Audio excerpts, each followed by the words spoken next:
next committee meeting is the Public Safety Committee meeting. Those council members are Kamer, Samples, Swirsky, Molish, and McKittrick. Thank you, Sarah. I appreciate that. I'd like to call the public safety meeting to order. I do see, I believe all members are current or present, except for, is Councilman Malik on here? I do not see him. Okay, we'll go ahead and move forward and call the public safety meeting to order. And with the members that are present, can I, excuse me? He's joining right now. Okay, good, good. Let's see, there he is, good. All right, with all members present, can I call the public safety meeting to order? We do have minutes to approve from our last meeting we held on September 15th. Can I get a motion to approve those, please? So moved. Motion, second. I have a motion and a second. All in favor? Aye. Aye. Aye. Anybody opposed? All right, moving forward, we have one new piece and we do have one old piece on the agenda. I do see Councilman Russ Neal is on. I want to see if he wants to talk about that or what he wants to do with that. Well, Mr. Chairman, really, I'm waiting on the committee. The committee said they wanted to get more information. I've only received requests for information from maybe one, if not two council members, so I guess only two had questions. I have had conversations with Union President Clay Cozart.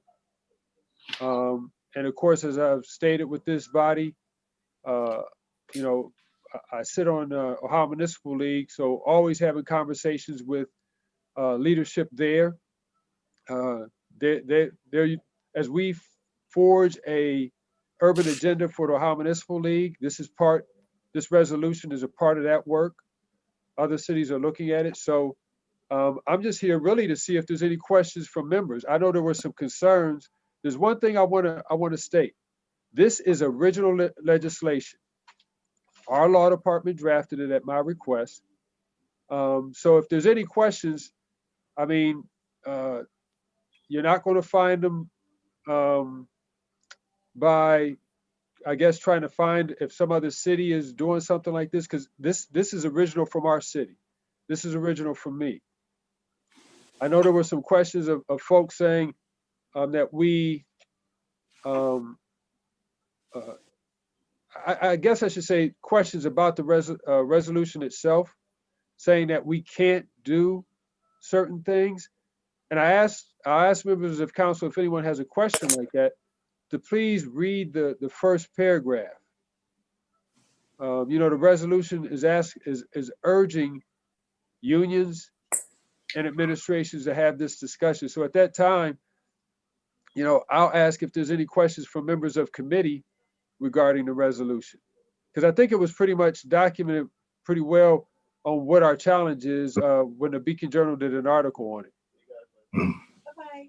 All right, thanks. What I'll do, Russ, is I'm going to ask Deputy Clerk of Council Sarah to read it in again, and then I'll ask the committee if there's any questions. Sarah, could you read that resolution in? Sure. A resolution urging the passage of comprehensive legislation around the nation to require unions representing law enforcement officers to bear financial responsibility to local government employers in situations where that union has appealed the termination of an officer for improper use of force. The officer is returned to work through that union's appeal procedure, and the officer again engages in misconduct related to use of force and declaring an emergency. All right, thank you, Sarah. I appreciate that. Let me see if there's any questions from the committee members before we move forward.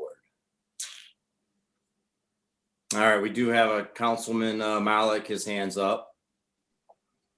Thank you very much, Mr. Chair, and thank you, Mr. Neal.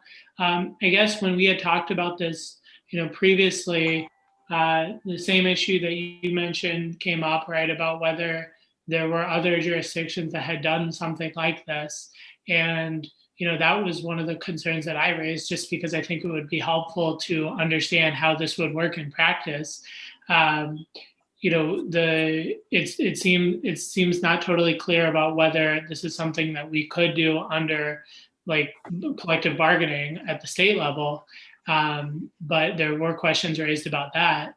And I think it also goes to the further question that I have about doing something, doing something like this by resolution, right? This resolution would not have the practical impact of, making this into law. It would just call for this to happen. And so it seems to me like, that was where my concern was in terms of not understanding sort of the full-fledged nature of how this would work in practice. With it being an original idea, it would seem to, how many instances have there been of things where there was a termination that was reversed and then a subsequent use of force at which there was a settlement, right? And that kind of thing. And so I certainly agree that there are concerns with how the union operates. I know in our accountability working group, we've raised concerns about some of the progressive discipline components of the union contract. And I think there are things in the union contract that we should probably recommend getting out of the next contract. But I guess to do it in this way without, seeing how this is kind of a fundamental change, seeing how that's done in any other jurisdiction is difficult to me. Well, Thank you, Councilman. I appreciate it. Councilman Malik, to your point, sir, someone always has to take the lead. Someone always has to take the lead. And what this does, again, let's look at the word. It urges. We're asking unions and administrations to have the conversation. As a legislative body, we cannot engage in the contract negotiations. We can urge, we can encourage those discussions. Okay, and I think if anyone looked at any of the supporting documentation, even this last incident that we're looking at again with Breonna Taylor, the officer that they brought charges with, had just a year ago been fired from another police department and hired by another one. There are 18,000 different police districts in this country, 840 plus within this state of Ohio. And even in the city of Akron, if you walk onto the University of Akron's campus, you are under another jurisdiction. There needs to be synergy. That conversation needs to start with the unions and the municipalities, jurisdictions in which they serve. This resolution is asking for that, urging for that conversation. How do the fine details get worked out? That's when the negotiation takes place. In the conversations that I've had with officers who support this, they ask me, why didn't you request that the police officers' pension be attached to this? If the unions want to put the officers' pension ahead of the union, that's up to them in their negotiations process. But as a legislative body, we do things either by ordinance or resolution. That's the only way in which we can act. And to enforce an ordinance would then take that conversation away from the union and away from the administration. This resolution encourages that conversation. This is the only power that we have. And what we're asking is for the conversation to start. Thanks, Councilman. I know Councilwoman Samples had her hand up too. Go ahead, Councilwoman. Thank you, Mr. Chairman. Councilman Neal, so when the law department drafted the resolution for you, did they ever respond with there being some legal challenges when drafting this resolution? They shared where there could be some. Because again, we're asking this is urging for this conversation to take place nationally. Just like many of the things that we've acted on have been in response to things that have been nationally. So in every district, there's going to be different challenges. If you looked in the paper today with Attorney General Yost, with the licensing part that he's dealing with, there's challenges because we have different districts within our state. So yes, they mentioned that there could be some. But again, all this resolution is doing is urging for the conversation. The fine points of the detail happens between when the union and the municipalities in which they serve have the discussion, which we don't participate in those. And again, I just, wanted to note that this is a resolution, not legislation. Yes, ma'am. It has to be reiterated. I'm glad to hear that you did speak with Clay Coles. That was my question. I want to know, did you have a conversation with him? And again, this is just to encourage, not law. So thank you. Yes, ma'am. Thank you, Councilwoman. Thank you, Councilman. I do see Councilman Swirsky, his hands up too. Councilman.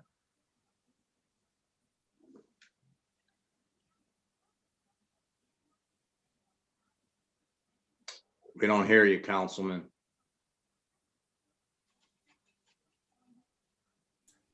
Okay, can you hear me now? Yes. Sorry, I apologize. I'm looking at the resolution.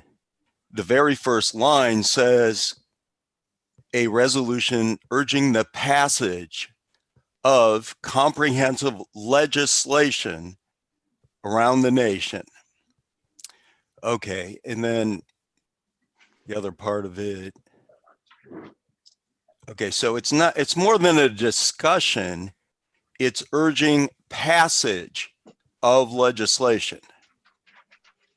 In the section 1 of be it resolved, again, it says that comprehensive national, state, and local legislation be enacted.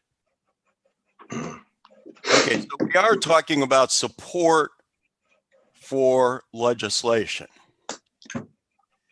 Yet, I have to agree with Councilman Malik that since there is no such legislation, I don't even know if there's any pending.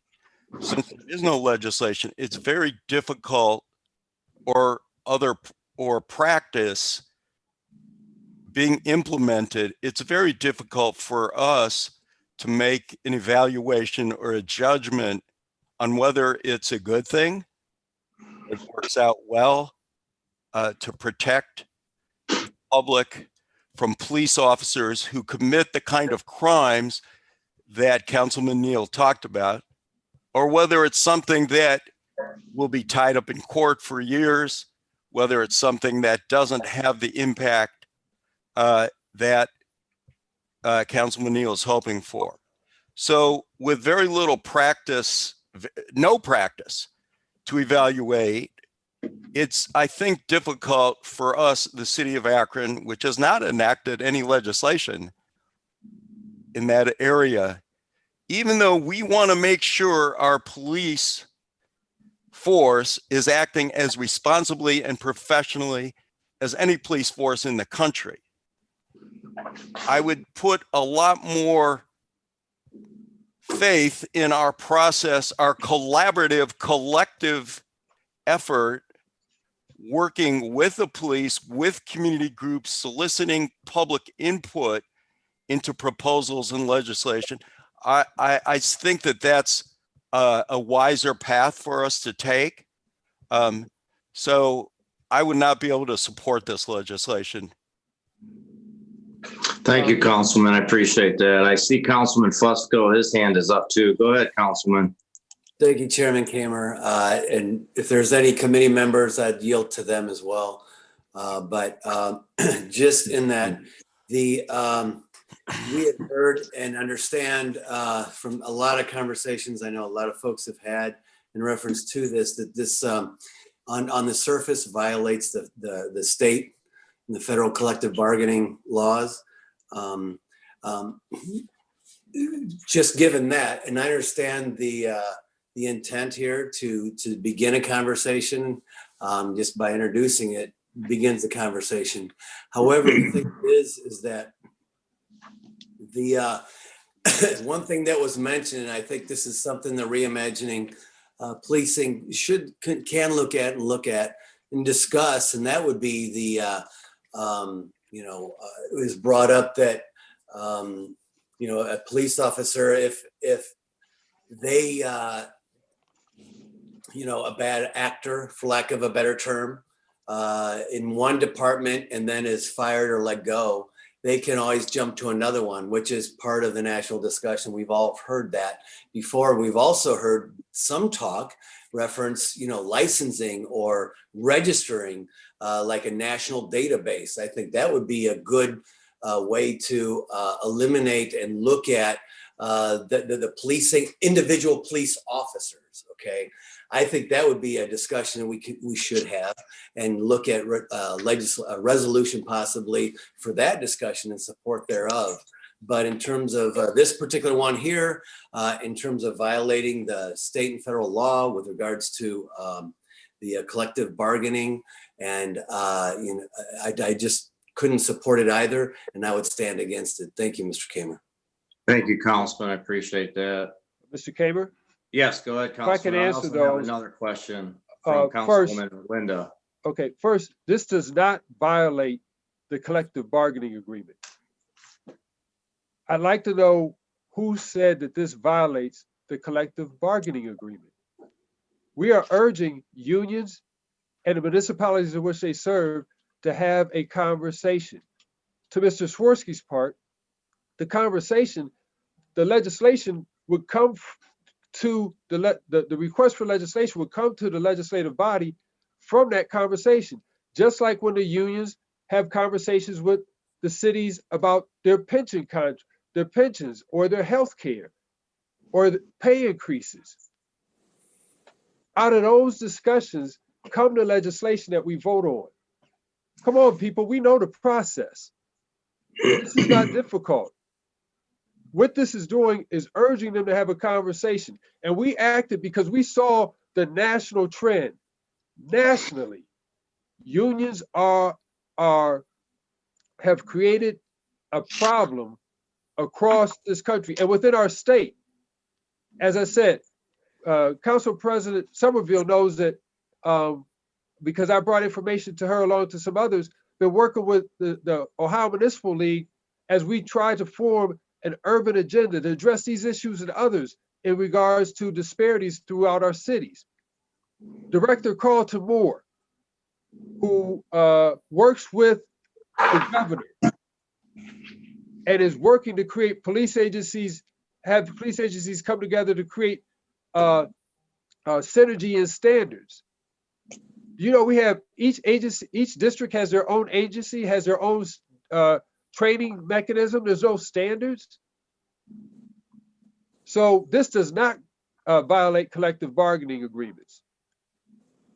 And under the Ohio Collaborative, which was started by Governor Kasich, groups from across the state are working to address all these different disparities. So folks, it boils down to this. Either we take this opportunity to lead. Other times we've followed what other cities had done, passing legislations in regards to everything from no knock, which we've got to bring into have a conversation with our police department about no knock, and all the other legislation that's happening across the country. We've learned from others' best practices and we've brought this in.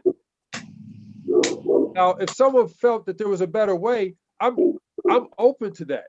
But I can tell you from the conversations, from the data, unions are the challenge. And more importantly, you talk about this is about protecting our city's assets. They pulled up that almost $1 million has been spent by our citizens, taxpayers, to settle cases. That's here within our city.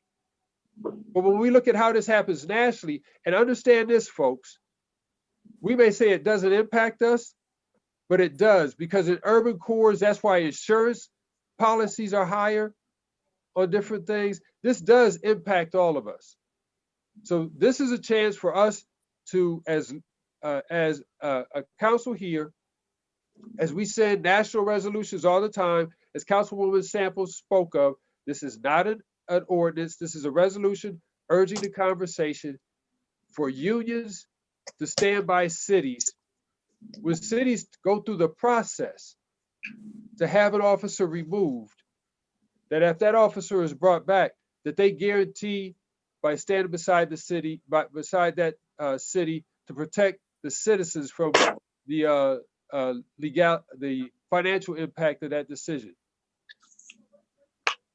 Thank you, Councilman. Let me get to Councilwoman Linda Moby. I know she's been waiting patiently. Linda, are you still want to ask a question or? Yes, yes. First of all, I certainly like to thank Mr. Neal for forever bringing things for us to start thinking out of the box and looking at issues in a different way. I too agree that this would be a good conversation to start in this reimagining Akron process. I'm not really sure which committee that this could go under, but I think it would be good to continue this kind of talk in that process, because if we need to make some recommendations for changes, hopefully it'll come out of that process. Additionally, I like trying to think about how do we address some of the problems that we run into through policing while you still have, and unfortunately you do have some, a few bad cops here and there, and you have the union and others protecting them because of the coverage that they have through the agreement. And the other thing that we need to look at, I think that may come out of this discussion, is we don't find out what's in the agreement until it's time for us to vote on it. Every place I've ever been before, at least there's some presentation as to what is in the agreement, what may cause us problems. And I heard a long time ago that part of the reason that we don't hear is because people leak stuff out. That, to me, that's no reason not to have your legislative body that has to approve these tenets in the agreement, not to hear about what we are voting on and why we're voting on this as opposed to something else. But I like the thinking around how do we change the way we do business. If you have somebody that's been terminated, we are fighting and we get stuck with paying these millions of dollars out, are there other ways that we can start rethinking how we do this in partnership with the union as we're trying to work in partnership with the police department? I just think it may be a little premature to try to do something today, because if there's going to be a discussion, we have to have the administration as part of that discussion. And I'm not really sure if they're on board or not. I mean, we can have it amongst ourselves for those who may be interested, but it really needs to be with the administration, because ultimately they would have the authority to exert any type of change, a punitive disciplinary action, or whatever the case may be. But I just think it needs to be part of that reimagining the Akron process. So I'd like to defer it if we can do that.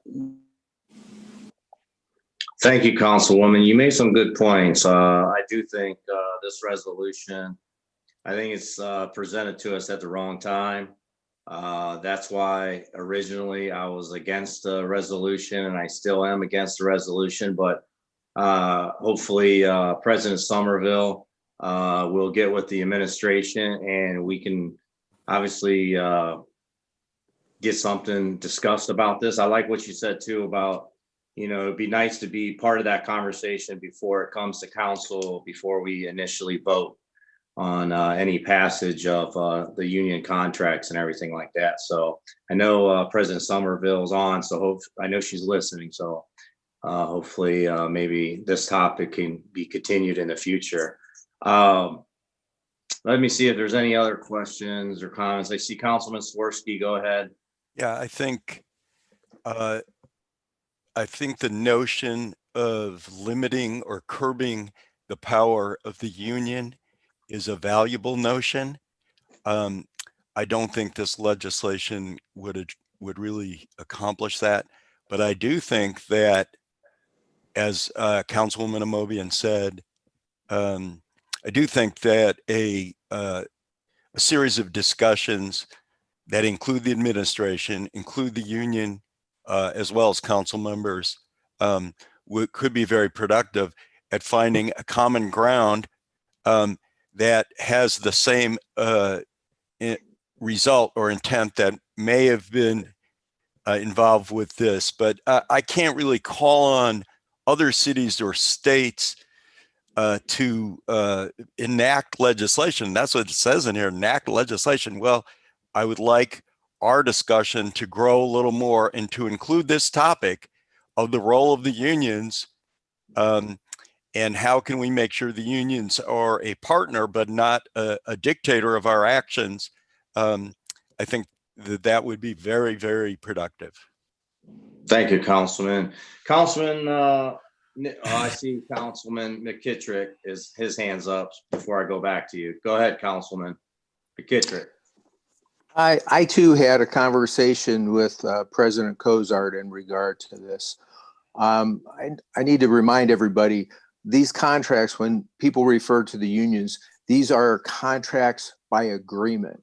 It's not dictated by one side or the other. This is negotiation process. We have attorneys with the city. We have the administration. They come to a final agreement. So it's not just a one-sided issue here.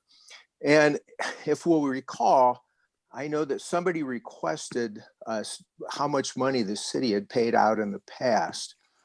And what bothers me is that it appears from what we were told that the majority of the funds that were paid out were settled out of court.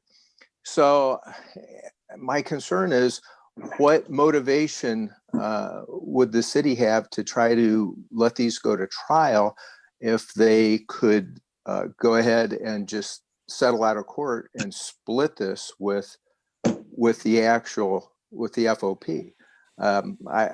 And so therefore, why would the FOP want to discuss this process? This is something that I doubt that they would really want to bring to the table if they think that that's a possibility. I was told that in that case, it could be negotiated, but there again, why would they want to bring that to the table? Thank you. Thank you, Councilman. So I guess next up, as I see show of hands, it looks like it's going to be Tara, Margot, and Mike. So Tara, Councilwoman Samples, go ahead. Thank you. Just back to what Linda said, I wholeheartedly agree with the statements that she made. And I think that now that we are doing reimagining public safety, I think holding off on this a little bit till after we come up with a plan for that, I think would be a good idea, not just killing it in the water. I support it in spirit. I think that if we're encouraging and asking them to do something, we're not telling them to do something. I don't see why we couldn't wait until we come up with a plan on our end for the committees that we're all a part of in December. Thanks. Thank you, Councilwoman. I appreciate that. Next is President Somerville. Thank you so much, Mr. Chair. I just wanted to thank Councilman Neal for bringing this to our attention, because I definitely understand the intent behind the piece. We know that the system is not perfect, but I think what we have to keep in mind is that we have to be so careful as council members to really focus on things that are within our authority, things that we can really do and change. And I'm just not so sure that this resolution is going to get us to the place where we probably need to be. I think that we're in a great opportunity, and you've heard it mentioned a couple of times already. You know, we have a process in place with our special committees, which is going to really allow council to look at other ways to address this problem, but address it within council's authority. And I think that needs to be the focus. So thank you so much. Thank you, President Somerville. Next up, according to the hand raising, is Councilman Mike Freeman. Okay, I hope I don't go dead here. My power's running low on me. And I appreciate the resolution. Everything has to do with timing, but I just want to chime in and remind all the council members that this summer we received in response to an inquiry that made any settlements that the Akron Police Department made, any of the officers that were involved had never had any priors. And I just think it's a good time to step in and say that as well. But again, I see the sense of the resolution. I'm not sure about if it's time for us right now, but I do. I want to thank Councilman Neal for, thinking outside the box a bit, but I would be remiss probably at this time to support the resolution. Thank you. Thank you, Councilman. I appreciate that. With that, I don't see any other hands raised. I go back to Councilman Neal. You've heard from a lot of your colleagues. Moving forward, what do you want to do with this resolution? Well, Mr. Chairman, I have no problem with us waiting till after, we do the reimagining public safety. I do want to share some things. We are a part of a state as well as a national body. We pay membership for those. We're fortunate to have one of our council members sit as a board member on the National League of Cities. I've been asked to co-chair with our state municipal league, the race equity urban agenda. So we have the ability to influence local, state, and national policy. Ms. Councilwoman Samples had to be elected to that board. I was asked by the executive director to help lead on our state municipal league. And I've kept our council president engaged with that. I brought her information. I forwarded that on to the administration. Everything that I get from the National League of Cities, I bring back to this council. I share that information. Folks, let me tell you, we say that government is on the local level. The policies and practices that are being passed across this country are coming from folks that look like you and me on the local level. So we have every right to bring this resolution forward. I hear Councilman McKittrick's concern, but as he said, all administration and union contracts are by agreement. It's in the negotiation process where you work out the fine details. So with that, I am more than willing for us to take time to have more conversation.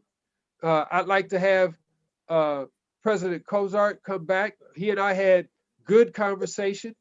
Councilman Malik, I shared with him the reimagining public safety document that I shared with you. I'll share this too. President Cozart asked me, why didn't I bring in something talking about race equity training? And when it was first drafted, the law department gave me something like that first. And I told President Cozart this: I am not willing to ask the police department to do something that the council and administration has not done yet. We have not gone through race equity training. That's something that hopefully the administration, council, and leadership for the police department, we can share in and share in dialogue. So this is a great opportunity, because when we talk about reimagining public safety, we're focusing on the police, but we have to reimagine how we govern.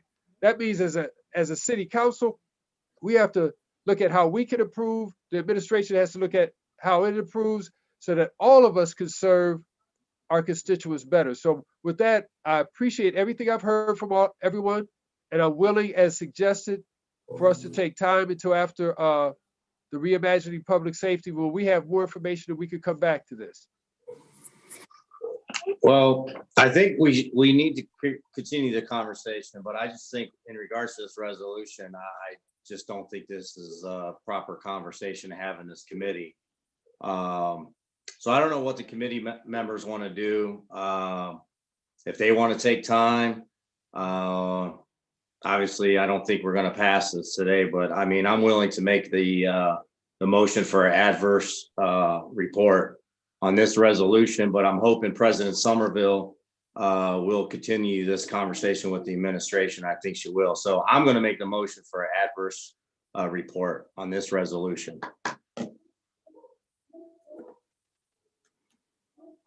Okay, so don't look like I have a second. Councilman Malik's hand is raised. Okay. Yeah, I share a lot of the concerns that we've discussed. I think that there is consensus around, looking at the authority of the police union, while still concerned about, this not being a fully developed proposal, or we're not even sure whether the fundamental premise is legal, or what impact this would have. Is there a way that we could refer this to one of the working groups, or take time on it while the working groups do their work? Because I think the fundamental issue here is a valid one and needs to be addressed. I don't personally think that it's been demonstrated that this would be a best practice or an effective way of doing this that we should urge every community in the country to. But I do understand the underlying intent. All right, so with that, is there any other hands up? I made an adverse report or asked for an adverse report. If I don't have a second, then anybody else want to make a motion? Second. Motion for time. All right, so I do have a second. So all in favor of the adverse report, signify by saying aye. Aye. Aye. Anybody opposed? Oh, Might be All right. easier if I do a roll call. Yes, Is I was that gonna have okay? to do that anyways. Yes, Sarah. Thank you. A motion for the adverse report. Kamer, Aye. Samples, nay. Swirsky,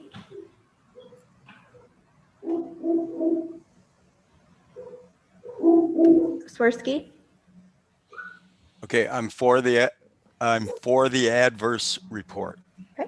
Malik, Nay. and McKittrick. Aye. There were 3 votes for the adverse report and 2 against. All right, thank you. Moving forward, we're going to move forward into our new piece of legislation. It's an ordinance ratifying the actions of the purchasing agent and entering into an agreement with Combined Systems Incorporated for the emergency purchase of less lethal agents for use by the Akron Police Division as part of the Special Weapons and Tactics Team, authorizing payment therefore and declaring emergency. And I see we have Captain McCosy with us today. Go ahead, Captain. Good afternoon, all. Thank you for having me. This is an ordinance to ratify the purchase of chemical munitions, less lethal munitions for our SWAT team. In short, we ran out and needed to get those replenished in a hurry, and so we went about that. These are munitions that are used by our SWAT team for barricaded suspects and other types of SWAT operations to essentially reduce the risk that we have to kick in a door or go in after someone. So what we're asking for is to ratify that purchase. All right, thanks. Let's see if I have any questions here from committee members. All right, I have Councilwoman Samples, her hands up first. Thank you, Mr. Chairman. So I have a few questions. What define less lethal agents? What are we talking about here? Are we talking about tear gas? Are we talking about rubber bullets? No, we're talking about tear gas here. That's one of the agents. We don't tend to use a great deal of that. We tend to use OC more, which is more of a pepper gas type of thing. But none of these are for rubber bullets. So this legislation has nothing to do with purchasing rubber bullets? No, there were no rubber bullets on this, no.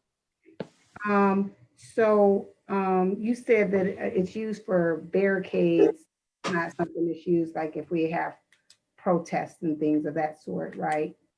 They could be used. Some of these could be used for a civil disturbance type of scenario because the agents are similar, but this was for our SWAT team. As a regular course of business, when our SWAT team's involved, we try to use tactics that prevent us from having to take a more hands-on approach, if that makes sense. So our goal is to try to get the person to come out to us rather than having to go in after them. That's always the best course of action, to call them out. It makes it a lot easier on everybody and a lot less possibility that someone can get hurt. Last question. So you said that you guys ran out. What do you mean by ran out? Like, you explain that a little bit. Well, we literally ran out. We had none left. So we actually borrowed some agents from some of these munitions from other local police departments that had them on hand because of a couple of operations that we had here in the city that we had to use those things. And a part of the problem is that the delivery process for these companies is very slow. And so while we had put in the orders and tried to get them here earlier, there was a delay. And because of that delay, we found ourselves in a situation where we had none left. Right, thank you. I got Councilman Malik. His hand was up too. Go ahead, Councilman, please. Thank you, sir. Thank you, Captain, for being here today. Always good to see you. The similar question to Councilwoman Samples in terms of what are all the things that fall under this legislation? I'm sorry, I'm not sure I understand the entire. Like question. what all specifically is being purchased? Is it just tear gas and pepper gas? Is it anything else? No, these are all essentially tear gas or pepper gas type agents. All the rounds are those types of things, and all of these are used by our SWAT team. And primarily that's who uses all of these. Okay. And then the other question is, I think, similar to Councilwoman Samples as well, just clarifying, bringing this in as an emergency, ratifying the actions. I mean, that means the contract is already in place. Certainly, I understand that things happen logistically, but these are agents which have become controversial. Their use has become controversial, not necessarily here in Akron. I think we saw restraint in how they were used this summer here locally, but certainly the use nationally has been controversial. Why is this something we're being asked to ratify instead of being brought several weeks ago when we could have weighed in before? I mean, we kind of effectively have no choice right now. So why didn't we see this before? Well, simply put, it's because we ran out, and there is the possibility that they would be needed for a SWAT operation in particular. Again, that's the primary purpose of these things is SWAT, but yes, they are the same agents that we would use for civil disturbance. And in either case, having none leaves us no option. I know that the council has great faith in the police department, and I feel like we've earned it. And certainly if we needed to use them in a case of a civil disturbance, as we did here under a last resort, so to speak, we would need to use those. The other option is that we have to go hands-on, and that's not something we want to do. And certainly in the case of a SWAT operation, the last thing we want to do is kick in a door when we have other options to use to resolve a conflict or a situation. So we did find ourselves with nothing, and that's really the reason for the emergency, was that we had nothing. And it's not something we don't keep a great inventory on hand. As a regular practice, we keep what we need in case of an emergency, and so in this case, we had ordered it, it did not arrive. In fact, the second half of the order that we did place back in February did not arrive until the end of August. And so that's the kind of situation we were in there. We were able to locate this stuff direct from the manufacturer, and that's what we did here. So that we would have that option if we needed it, rather than going hands-on with people. Thank you, sir. Thank you, Councilman. I do see Councilwoman Linda Moby and her hands up too. Go ahead, Councilwoman, please. Thank you very much. Only thing I want to say, officer, if you have a wish list, you might as well just do it all now, as opposed to just replacing what you don't have. If there are other things you need, you should just go at it. I'm not going to question what you need. I'm just going to suggest that you try to get as much as you need so that you won't run out again. Thank you. Yeah, I agree with that. Thank you, Councilwoman. Any other hands up? Let me see. I don't see anything. Any other council members? What's the wishes of the committee? What do you, Captain, first, sorry about that. What, I must ask you, obviously this is, you want it as emergency measured and passed today, correct? Yes, sir. We would like to have the suspension of the rules on this so we can pass it today. All right. I guess with that, do I have a motion to suspend the rules? Motion for suspension of the rules with a favorable report. Thank you. Do I have a second? Second. I have a second from Councilman Sworsky. All in favor? Aye. Aye. Anybody opposed?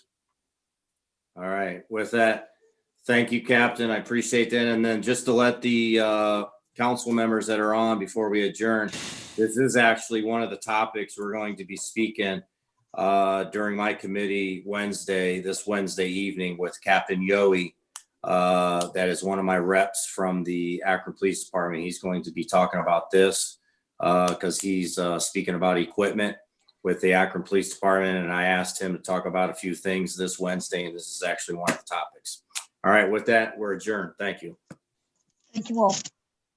Okay, we'll move right into our next committee, which is Health and Social Services. Those committee members are Amobian, Freeman, Baylor, Neal, and Lombardo.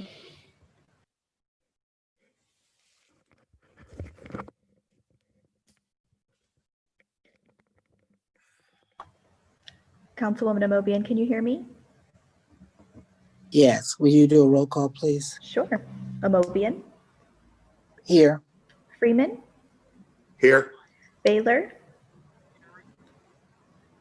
Here. Neal, Here. and Lombardo. Here. All members are present. Thank you very much. May I have a motion to accept the previous? So to approve move. Uh, Sorry. Madam Chair, I have a question. Excuse me. Were Go ahead. you going to ask for approval of the minutes? Mhm. Yeah, that's what I was going to do. And Okay. she approved them. Is there a second? Well, I have- May I have a second? I'll abstain. Second. Excuse me?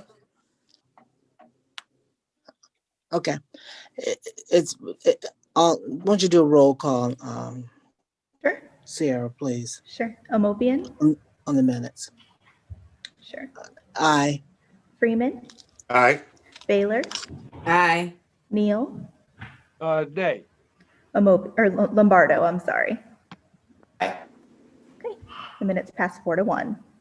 So the minutes are approved as sent out. We have no previous issues pending. We have one piece of legislation, and I'll read that in. It's a resolution approving and confirming the appointments. There's some background noise. Can you mute Councilman Ms. Sworsky, I think you're not muted. Councilman Sworsky, can you mute, please? Councilman Sworsky, Councilman Sworsky.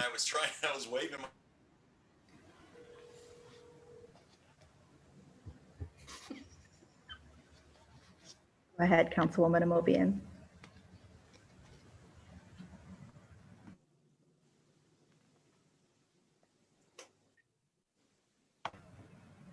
Councilwoman Amobian, it looks like you're muted now. Sorry, I went through and muted everyone as I was trying to mute. You may all be muted now. Thank you. Okay. Can you hear me now? We can hear you. Thank you. Okay. This is a resolution approving and confirming the appointments of Ted Wacko and Mei Chen to the Senior Citizens Commission for a term ending on August the 1st, 2022. Approving and confirming the reappointments of Connie Swain, Wileen Edwards, and Karen Herlicka. I know she's going to kill me. I always mispronounce your last name. To the Senior Citizens Commission for a term ending on August the 1st, 2023, and declaring an emergency. Are there any questions?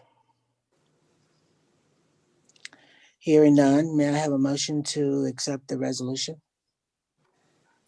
So move. Is there a second? Second.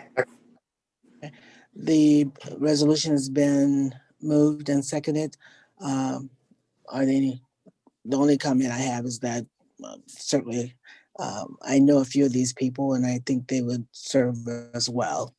With that, all in favor? Aye. Aye.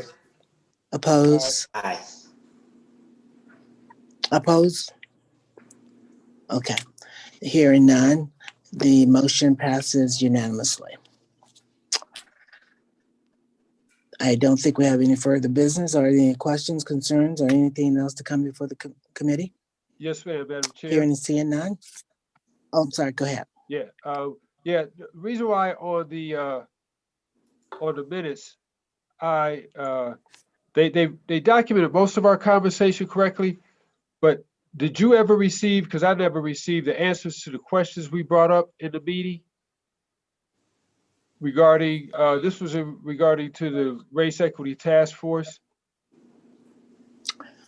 No, did you request to receive something? Yeah, I I mean, questions. most of the questions are not all of them, but some of the key ones are listed. Like in regards to, did we pay the youth task force or the infant mortality task force? But mainly in here it says the youth task force. And then also, you know, what budget item line did that come from where we were paying the people for this one? Because as I said, I believe if the information I have is correct, where we did not pay the people for the youth task force, we've just created a disparity. Why will we pay for this task force when we didn't pay for the youth task force? Here we are, we're talking about equity, and there's this disparity where we didn't pay the people for the youth task force, but we're paying for this one. And then where did that come from in the budget? So, I mean, when we ask questions, I just like, I don't know if they're going to respond to the chair because I didn't receive any answers. Is there anybody from the administration on the call, Sarah? This is Ellen. I'm here. I'm happy to jump in. I know Tamika Rose would be happy to follow up. She does have a specific line item code for the budget for this this payment of this task force. And no, we have not previously paid many others. Generally, the understanding is that if it's someone representing their organization and doing it as part of their work, a lot of times those commissions are unpaid. In this case, members are specifically going to be asked to request a stipend for their time if they need that stipend. So some of our more prominent members of the community who may already be being paid through their professional jobs to serve on the task force will not be requesting a stipend, but some of our community members whose time is, you know, very valuable will be asking to have their time compensated appropriately. So certainly it was a decision made with equity in mind and an idea to respect everyone's time and the input of everyone in the community. Certainly it's something we can look at going forward and how we employ that in other boards and commissions across the city. Well, thank you, Ms. Nish, but you know, when you say respect people's time, again, I asked, most of the people in the youth task force were grassroots folks. Their time is just as valuable.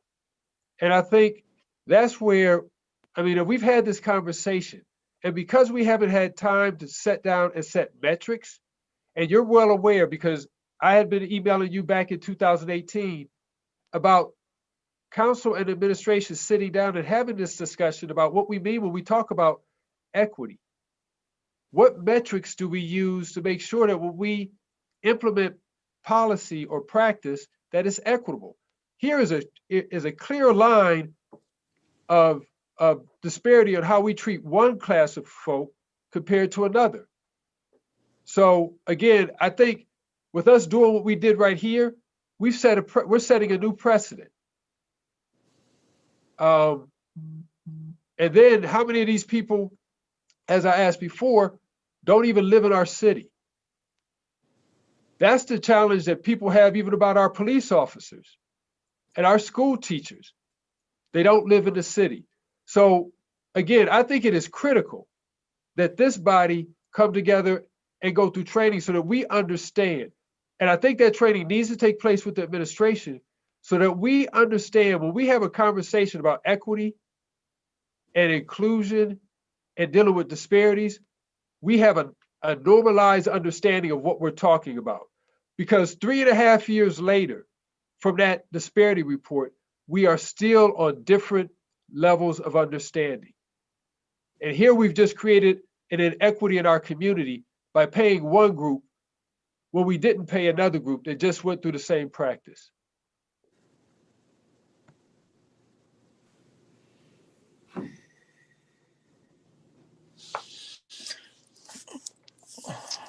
Are there any other comments coming forth?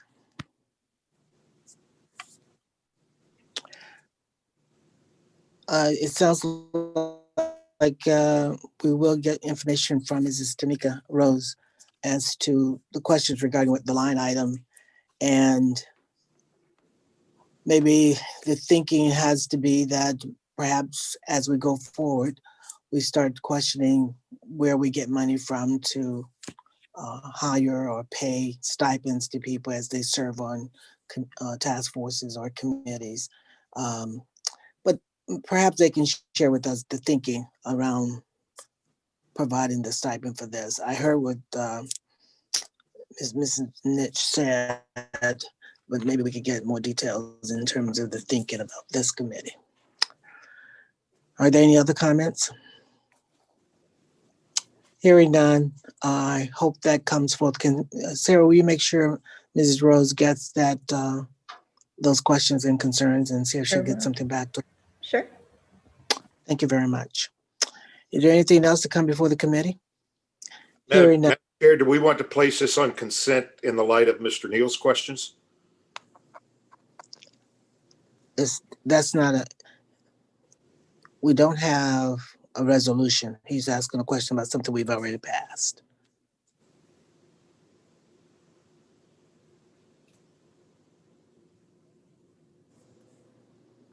I don't know if I answered your question, Mr. No, that's fine. Thank you. Okay. Is there anything else to come before the committee? Hearing none, we are adjourned. Thank you very much. Thanks, everyone. Our next committee will be the Rules Committee meeting. Those committee members are Freeman, Fusco, Amobian, Connor, and Malik. And you can get started whenever you're ready, Councilman Freeman. Okay, we will call the Rules Committee meeting to order. If we could have a roll call, please. Freeman. Aye. Fusco. Aye. Amobian. Here. Connor. Aye. Malik. Here. All committee members are present. Okay, motion to accept the minutes from the last meeting. So I'll moved. make that motion. Second. Okay, we have a motion. Second, all in favor? Aye. Aye. Aye.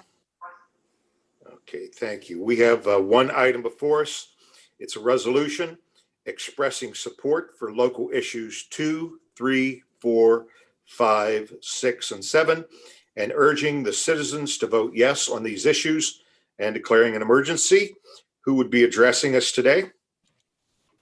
Hi, Freeman. This is Ellen Nisht again. I would be happy to speak on this. I know Mayor Horrigan was planning to be here this afternoon, but his schedule had him have something at 3:15. So unfortunately, with the backup of the committees, he had to leave a little bit early. But essentially, this resolution would just be council's official vote in support of these issues, urging residents to vote yes on issues 2 through 7. I'm sure you're all very familiar with these issues as we brought them to you just a couple months ago to put them on the ballot, but I'm happy to answer any questions any of you might have. I also shared with council a fact sheet that we created that sort of explains these issues in plain language. I know a lot of you are having conversations with your constituents, and this might be a helpful resource to sort of boil down what can be very complicated charter language into some simple narratives. So happy to answer any questions. Yeah, thank you for the fact sheet. It was helpful indeed, so thank you. Questions or comments from committee members? Can you see Councilwoman Amobian's hand raised, Chairman? I do not. Please, Council Mobian. Yeah, Mrs. Nitch, could you please send that again? I'm sure I got. Absolutely. I'll resend it this afternoon. Thank you. Okay, any other, Sarah, I'm counting on you to see Sure. anybody that has their hand raised. Sure. President Somerville also has her hand raised, and Councilman Fusco. Very good. President Somerville. Thank you so much, Mr. Chair. I just wanted to speak in favor of this resolution. You know, we've heard much conversation about the need for equity and inclusion and transparency. And so the good thing about it, you know, all of these charter changes do just that, not just talking about it, but a real opportunity for us to be more inclusive and make sure that equity is happening throughout the city and making sure that we're doing all that we can to be transparent in the city of Akron. So I'm just hoping that all of my council members on this evening support this resolution so that residents understand that they will have a big role to play in making sure that the city of Akron is moving in the right direction of really truly not just talking about equity, inclusion, and transparency, but doing just that. So I hope to get all of your support. Thank you. And who else did we have, Sarah? Councilman Fusco had his hand raised. Councilman Fusco?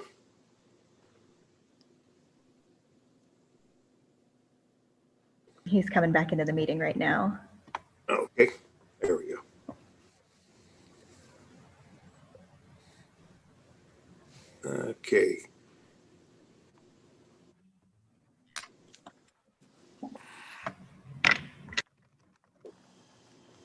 Councilman Fusco, can you hear us? I can now. I got kicked Okay. again. I'm not going to be offended, okay? But I don't know why I get kicked off. But I didn't hear it. Was there a vote or something? I was removed. Or is it over? No, we've not voted yet. We were just taking comments at this time. Okay, good. Thank you. I was, you saw my hand from before I got kicked off. The only thing I wanted to state was that I stand in favor of this resolution as well and ask for suspension of rules with a favorable report short of any other concerns or comments. Okay. Any other comments from committee members or members of council? Councilman Freeman, it looks like the mayor is joining us. Oh, okay. There you are. Welcome, Mayor. Well, welcome. Thank you. Obviously, the resolution is extremely important to many of us. I know a lot of you had some hand in not only the members getting picked on the commission, but every 10 years we have to look at that document that is our Constitution and look at how we can govern better. And I think these six represent a lot of those things that we have talked about over the ensuing years. So I urge your support of the resolution. I know we're going to be working hard diligently to get them all passed. I think they're all important in how we hire and how we govern. And it's been, I think, a hallmark of what we tried to do in public service. To me equals customer service. And so as much as we can do that and take care of our customers, I think these highlight them and how we hire, how we spend our money more equitably and better across the community to be able to uplift as many people as possible. And like I said, these reflect that in a very detailed way. So I appreciate your support, and I appreciate your support in passing the resolution. So thank you. Thank you. Any other comments or questions? Mr. Freeman. Mr. Swirsky. Yeah, I just want to thank the people who did all the diligent work to produce this piece of legislation. And I wanted to ask if someone would like to talk in particular about the role of the police chief in relation to body cams, which is part of this legislation. If someone would like to just elaborate on that a little bit. Can you define your question a little bit? I'm a little confused. One of the pieces deals with the police chief and body cam language. Is that correct? It doesn't necessarily mention the chief. It just requires us to release when the use of deadly force is used within a certain amount of time. Those rules and procedures will have to be defined pending the outcome of the charter approval or not. So we're hoping that everything gets passed, but it's those conversations will come subsequently after that is passed about when there are certain provisions in there about, there's a prosecutor's role, but we want it. And I think that was highlighted through President Somerville's presentation and her thought about, being as transparent with the community and letting them know about what that body camera will show. And there's a process by which that has to go through, but we want to make sure that we get that out as quickly as possible when the use of deadly force is used. Thank you. Thank you, Mr. Swirsky. Any other questions or comments? Councilman Freeman. Councilman Malik also has his hand raised. Okay. Thanks. Mr. Malik. Sure, I was going to make a motion, but Ms. Nish, if I see Ms. Nish raise her hand, so if she has something. Yeah, I think we've had a motion made and we're just continuing discussion here. Ms. Nish? Thank you so much. I just wanted to add as well, something that came up in a conversation with Councilman Swirsky earlier today was that we are happy to also come and present either virtually or in person, if practical, to your ward meetings or any other group that may have questions about these amendments. If there's members of the administration who can be helpful in that regard, please just reach out to me and I'll be happy to see if I can arrange for someone to come and answer questions for your ward meeting if that's something you guys would be interested in. Thank you. Any other questions or comments? Okay, Mr. Fusco, did you make a motion originally? Okay. We have a second? Second. Okay, thank you. We have a motion and a second. All those in favor, let it be known by saying aye. Aye. Aye. Opposed, like sign. Okay, very good. We'll pass that out. And I believe that's all we have before us today. Thank you all. Thank you. We will adjourn. Our last committee today will be Budget and Finance, and those committee members are Freeman, Amobian, Malik, Baylor, and Lombardo. You can get started whenever you're ready, Councilman. Okay, we're going to move right into it here. I'd like to call to order the Budget and Finance Committee. If we could have a roll call for members present. Freeman. Aye. Amobian. Aye. Malik. Aye. Baylor. Aye. Lombardo. Aye. All committee members are present.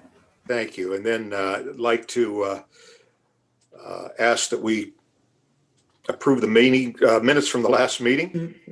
So move. Second. We have a motion and a second. All in favor? Aye. Okay, very good.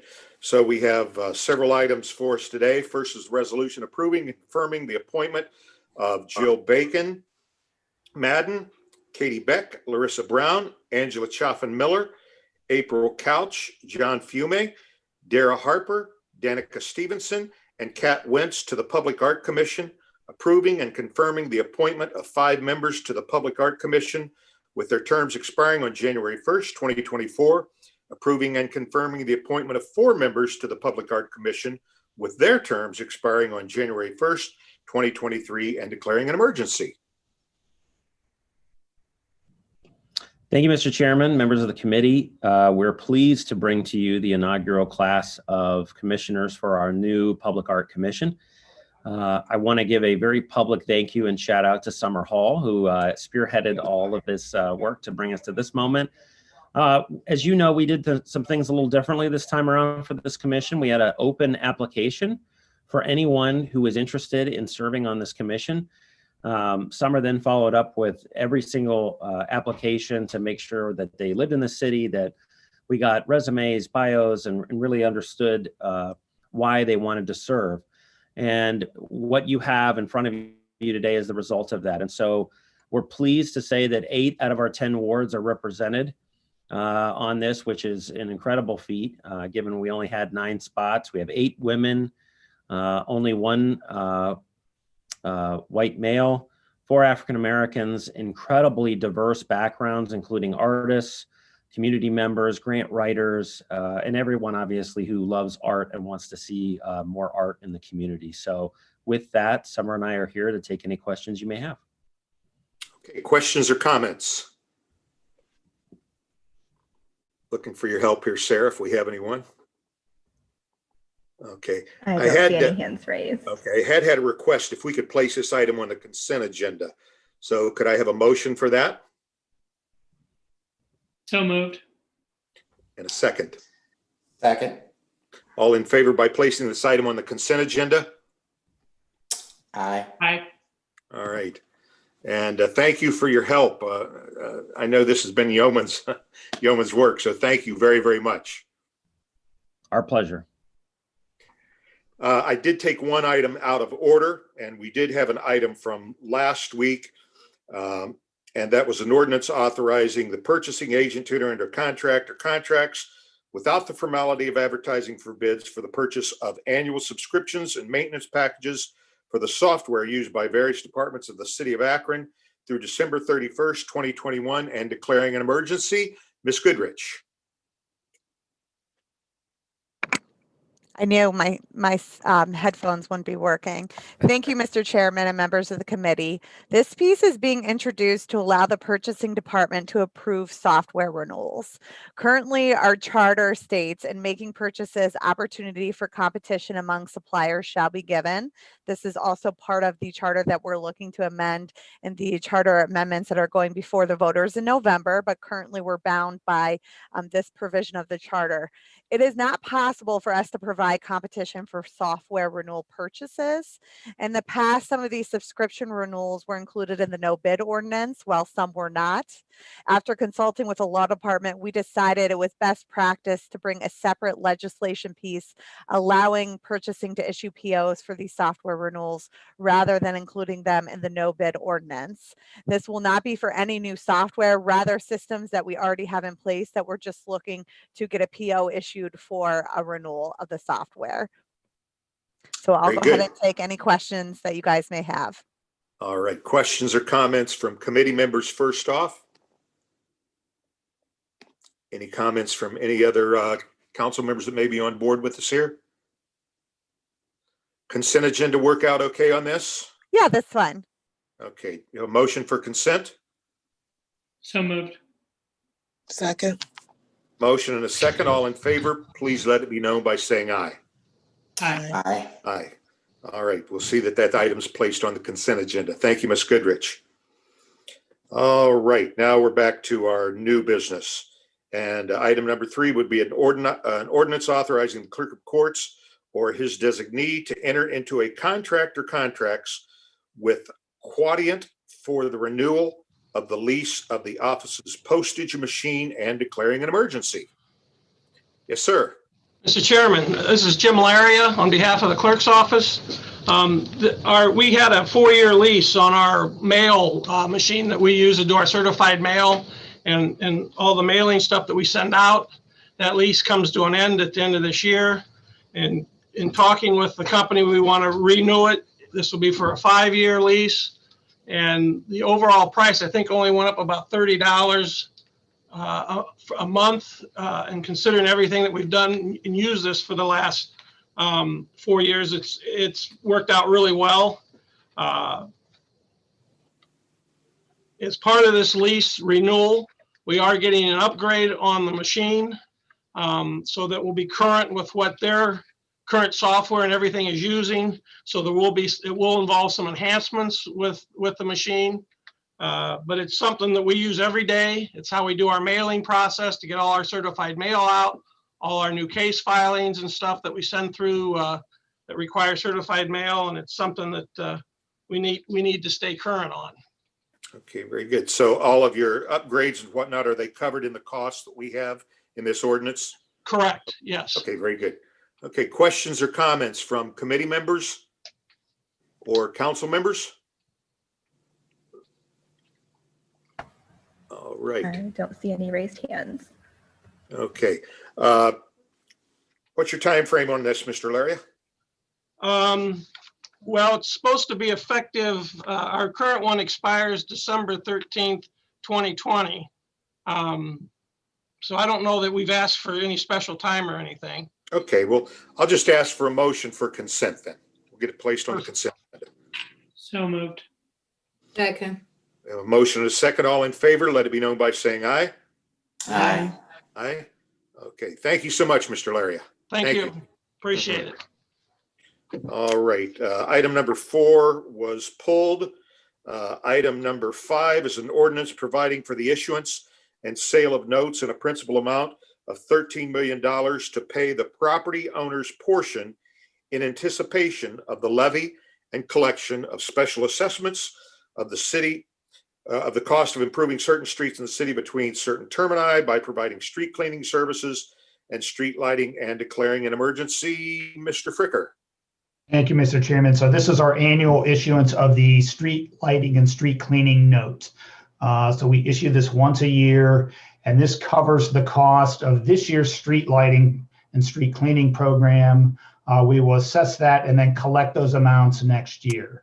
So because we collect everything a year in arrears, we typically issue a note to fund the current year program. So this is similar to what we've done for the past several years. The amount is the same amount, $13 million, that we have done for the past several years. Okay, Mr. Fricker, I did have one question in that I think probably, the use of LEDs is becoming more prominent. Does that cause any cost to come down whatsoever? It could. I know that they are having a couple pilot projects with the LED lighting. So there is a cost to install those, but then the cost to operate that is significantly cheaper than it would be for like the incandescent bulbs that are in most of our streetlights. So there is maybe a possibility that we could see a change in this in the next couple of years as far as the assessment to our constituents.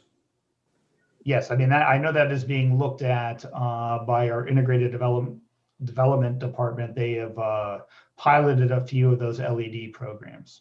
Okay, very good. Any other comments or questions from council members? Yes, Mr. Chair. Yes, Ms. Amobian. Just curious, Mr. Fricker,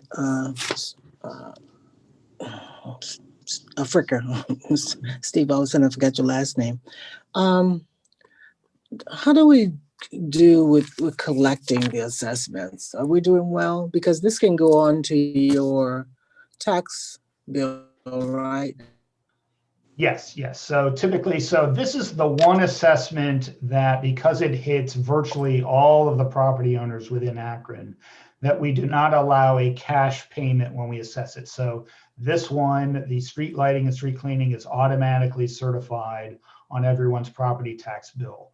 We have found that we have a pretty high collection on for this assessment because it hits so many different property owners that we collect typically 95 to 96% of the amount that we assess. Okay. And the other 4% or so, we just write it off, or what? What do we do with that? I mean, it continues to remain out there as a delinquent. So we get some delinquencies each year, but so it's not, we don't really write it off, but it accumulates on the tax duplicate for each property owner. Okay, thank you. Thank you. All right. Mr. Fricker, consent okay on this? Consent is fine on this one, yes. Okay. So looking for a motion for consent. So move. Second. All in favor of consent, please let it be known by saying aye. Aye. Opposed, like sign. Very good. We'll have that placed on the consent agenda. Next item of business is an ordinance authorizing let me see, am I right place here? Yes, authorizing the issuance and sale of notes in a maximum principal amount of $1,500,000 in anticipation of the issuance of bonds to retire notes issued for the purpose of providing funds to pay expenses associated with the settlement of healthcare claims, whether by reserve or otherwise, in the city's portion of the costs of maintaining its self-insurance program for employee care benefits and declaring an emergency. Mr. Fricker. Thank you, Mr. Chairman. So this is an annual note that we do every year that rolls a note that we originally issued back in 2009 to pay healthcare claims in our self-insurance fund. So we originally issued $14 million back in 2009, and we've been paying down this note gradually ever since then to where it is now down to $1.5 million. So this legislation allows for the rolling of the entire amount of that note. However, it's very unlikely that we will roll the entire amount. The intent is to pay down at least $1 million on that note this fall. So this gives us some operating flexibility in case, if we look at the fund balances and we choose to roll that note over again, we can do that. But as I said, it's very unlikely that we will roll the entire $1.5 million. We will likely pay down at least $1 million of that note this fall. Okay. Hey, just a question, Steve. Where do we see that $1 million payment? As we're looking at the budget from month to month, where do we see that? Yeah, so it's part of the HR budget. So the HR budget has the administration, and then it also has our self-insurance fund. So that would appear in the self-insurance fund budget. Okay, very good. Questions or comments? I have a question. Yes, Ms. Amobian? Mr. Fricker, I'm trying to figure out, we do have stop loss coverage, don't we? That is correct.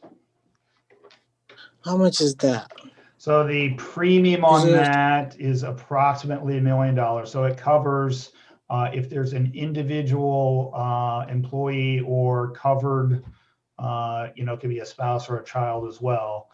If there's an individual that accumulates over $250,000 in claims, then the stop loss will kick in and pay any amounts above that $250,000. Okay. Okay, thanks. Any other questions or comments? Mr. Fricker, consent, would that be? On this particular one, we'd like suspension of the rules. Okay, then I would entertain a motion. So moved. So move. Second. We have a motion, a second. All those in favor, let it be known by saying aye. Aye. Aye. Opposed? All right, very good. That brings us to item number 7, I believe. This is an ordinance providing for the issuance and sale of bonds not to exceed $1,495,864.08 of bonds to pay in anticipation of the collection of special assessments heretofore levied, the property owner's portion of the cost of improving certain streets in the city and declaring an emergency. Mr. Fricker? Thank you, Mr. Chairman. So this is the annual bond that we issue that funds the property owner's portion of our resurfacing program. So this is covering last year's resurfacing program. When we bill those amounts out, the property owners that did not pay it in cash, we will certify those collections to the county for the property tax collections, and then we issue a bond to reimburse the program now, and then we'll pay back the bond with the assessments that we collect. So this is our annual resurfacing SA issue. And those assessments on the priorities are what, 5-year assessments or? Yes, so the resurfacings are 5 years. Okay. Okay, very good. Any other questions or comments? Speak now or? Okay, very good. And consent okay here? Consent is fine on this one, yes. Okay, motion for consent. So move. Second. All in favor, let it be known by saying aye. Aye. Aye. Opposed? All right, very good. And that brings us to item number 8, I believe. Mm-hmm. And this, am I correct in that, Sarah? Item number 8? Yes, Yeah. that's correct. Okay, this is an ordinance providing for the issuance and sale of not to exceed $141,329.04 of bonds to pay in anticipation of the collection of special assessments heretofore levied, the property owner's portion of the cost of improving certain streets in the city and declaring an emergency.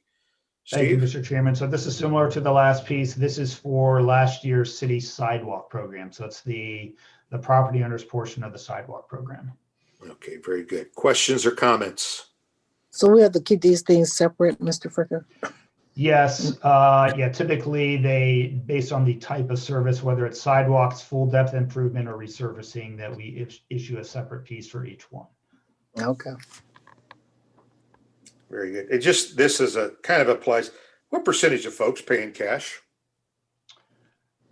That, I do not have that information. I can get that for you. No, that was nothing pressing. It was the moment of curiosity. Any other questions or comments? Consent as well? Consent is fine, yes. Okay, do we have a motion for consent? So So move. move. Second. All in favor? Aye. Opposed? Thank you. That item will be placed on the consent agenda. And then finally, item number 9, we have an ordinance authorizing the purchasing agent or their designee to enter into a contract or contracts with Staples for the purchase of miscellaneous toner ink cartridges for use by the various city departments and declaring an emergency. So thank you, Mr. Chairman. This is something that we normally include on the no bid ordinance that we bring to you at the end of the year. It was included in the no bid ordinance, but we've gone over the amount that we've needed in ink and printer cartridges. So we are coming back. We have some bills that we need to pay to Staples. And so we're asking for additional funding from you all in order to go ahead and pay those bills and continue to procure these goods. I will tell you that I held off on bringing this ordinance because I am trying to line up these services with a minority office supply vendor, GBEZ LLC. So this is something that currently we're using Staples for, but I'm trying to use to switch over to this minority office supply company that the county uses, as well as the state of Ohio. So in the future, this is something that we would like to switch to a minority office supply company. But unfortunately, it takes some time to get things worked out and the logistics figured out. And at this point, we just need to be able to procure toner and ink cartridges. So thank you. I'll take any questions that you guys may have. The Okay. organization that the counties, are they able to be price competitive with a large They are, box like because that? they're under state contract pricing.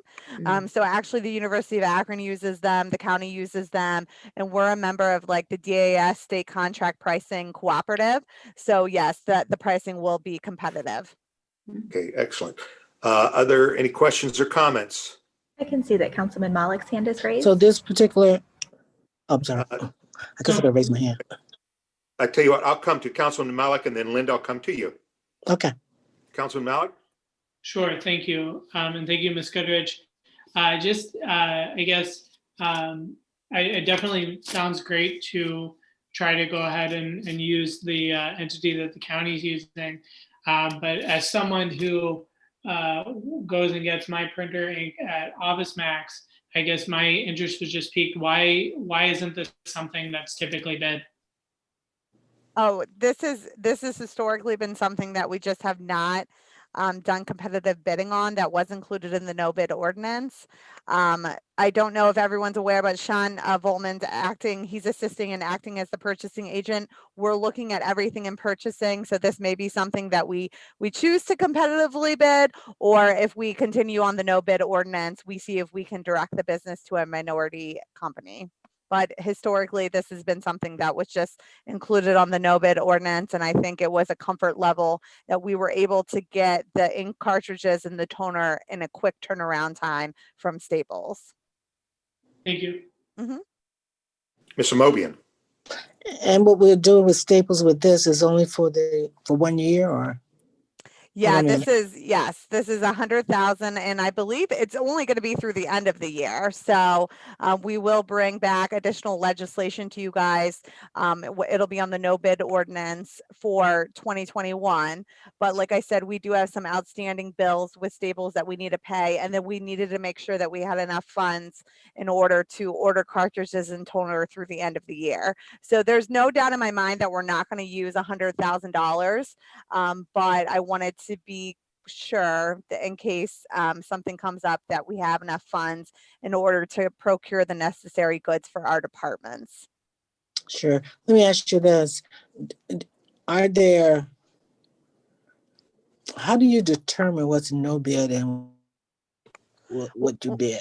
Yeah, that's something that we're evaluating, because I think it's been a system of things over time, of that's the way that we've kind of done things. We're evaluating the entire process. Steve can tell you, I pulled all the POs and the contracts for the last 2 years. We need to look deeply at things that we are currently bidding, things that we are doing on the no bid ordinance, and seeing how we can be more inclusive on the things that are in the no bid ordinance, and whether there are things that really really deserve to be on the no bid ordinance, or things that we should be competitively bidding. So that's something that we are weeding through this fall and coming up with a new process on, that I've been working with Sean and Steve on. So that's something that we are evaluating. So I was always under the impression, and obviously I'm wrong, that we were pretty much governed by the state rules or regulations regarding what we can bid and what we can't. This is a local decision. It's charter, based partially on our charter. And then there are certain state regulations in regards to like public advertisement and other things that we must follow. Sean, did you want to jump in on that? Yeah, I was just going to say primarily we follow our own charter on rules of what we purchase for our own departments and our own employees. We have, a number of provisions. So the most, I think, well-known one is about, advertising for bids for things over $15,000. A lot of this is what we're looking at streamlining and amending in the charter changes to try to make things, a little easier for smaller, maybe more local minority businesses to be able to participate in city contracts. But I've made a short answer long. Primarily, it's our own charter. But if there's something our charter doesn't address, then we would use state code. So the no bid agreements or vendors that we've used, do you have a list of those that we can see? Absolutely. I can send you the legislation. You guys actually passed a piece last December, and then we amended it in May to add some additional vendors. And so I can definitely send that piece to you. I actually know the ordinance number. It's 134/2020, but I'll go ahead and email that to you. I can tell you that there are places in the city where it makes sense that the departments need open standing orders with certain suppliers. So the water supply division, if they need a certain tool or bolt or something in order to be able to fastly correct something at the plant, they will have an open standing order with a company and be able to go out and get what they need. So there are definitely times that it makes sense, but Sean and I are taking a deep dive into the no bid ordinance and what comes before council every year on that no bid ordinance. Thank you very much. Any other questions or comments? Mr. Chairman, I can see that Councilman Malik's hand is raised. Okay, Mr. Malik. Thank you. Just to clarify from Councilwoman Obian's questions, either Ms. Goodrich or Mr. Volman, so the no bid ordinance is based in the charter? John, do you want to tackle that one? There is not a specific charter provision that deals with the ordinance that's passed that is referred to as a no bid ordinance. That is not. So I guess that's the question is where is the authority for us to have this no bid ordinance come from? Well, I think it's the authority comes from, and again, there's not a specific provision that says this specific thing, but there are other provisions in state code. We have to rely on if a water pipe breaks, and we have to fix it. We have to go out and we have to fix that water pipe. There's nothing in our charter that specifically addresses, emergency water pipe, breakages. Traditionally, that they have found certain things have been, and I don't have the ordinance unfortunately right in front of me, but certain things that we've purchased over and over and over again, and it's the same people we purchase it from. Council has given blanket authority just to buy from those individual companies. Okay. And if you see, when you look at it, you'll see there's a certain amount. There's that'll be, you can buy X from Y and not to exceed Z. And I think that's why we're here with the staples, is that it's exceeding Z and they need greater authority. Okay. Well, I guess I might, I understand that you guys are taking a deep dive into that, and that seems appropriate. but maybe, it would be helpful as that process is going forward, maybe sometime later this fall or in the winter, we could have some kind of presentation for council so that we could understand it a little bit more and make sure that, that we're comfortable with the authority that's there. Okay. Mr. Chair, Yes, Mr. Mobian. I really appreciate this discussion because, and I'm comfortable if you want to say, and this is to Mrs. Goodrich as well as Sean, that if you want to say that we have used a system that's been in place forever in terms of continuing to do business with whomever you've done business with, I'm glad that we are now beginning to look at this and say, this is no longer acceptable, and that we're going to look at what we're doing and examine our practices, because that's what we have been hearing for years, that this is governed by this state law, this is governed by that. But I like the fact that you're now trying to be open and honest and hopefully as transparent as possible. That some of the things we've done is just that we've utilized certain vendors for years and they've delivered. Now it's time for us to open this up so that other people have opportunities to do business with the city. Absolutely. And that's why we that's have, what I'm hearing. yeah, Sean and I work together on the charter amendment that is going to the voters on, in November on the purchasing aspect of the charter, because our current charter is quite restrictive in what we can and cannot do, what we can set policy for, what we have to bring to council. And so we're analyzing all of those things currently. So what currently has been the no bid in the future is going to be different. And once we will definitely inform council and give you guys a training on what we develop and what we feel needs to come before council on the no bid and what we are going to now currently be having other competition for purchases. So this is definitely, we are looking under the hood and we are developing new procedures and practices. And part of that is hopefully with the new charter amendment passing in November.